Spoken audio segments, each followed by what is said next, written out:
Hello, my students. Welcome to my class. Today, the topic we continue with relative pronouns and the performance describing historical facts. The activity of today is page 50, activity point A and B. Okay, you have an audio, and in this audio describe how was the town in the past of the United States, okay? Okay, point A. You listen the places that you listen in the audio. Ya les voy a compartir el audio en YouTube. Ya lo convertí, entonces solamente tienen que escuchar. You listen. And circle the places that you listened. Okay. B. You complete the sentences using the correct relative pronouns. Ya sabemos el uso de estos pronombres relativos. Lo puedes, si quieres, puedes leerlo, tratar de utilizar el correcto y luego, si escuchas el audio y comparas tus respuestas con lo que escuchas en el audio. Okay? Then, if you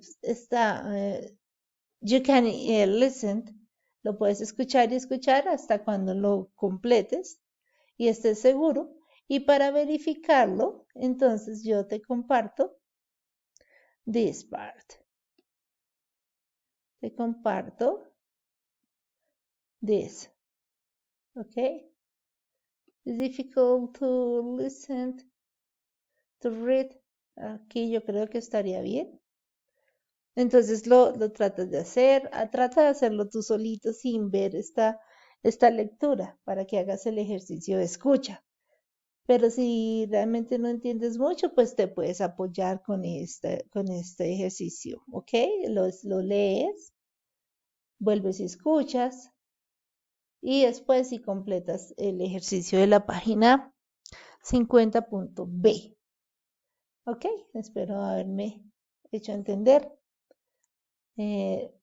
Sobre todo en este punto, en el punto B, tú lo tratas de completar. Trata de hacerlo como lo hemos explicado. Después, lo comparas con el audio. Escuchas el audio y lo comparas. Si te es muy difícil, entonces ahí sí ya te diriges a esta parte, colocas stop. Colocas stop en este video, escuchas, comprendes y vuelves otra vez a completar el punto B. ¿Ok? Okay, my student, this is the activity for today. I hope that you have a good afternoon, a good day. Bye. See you.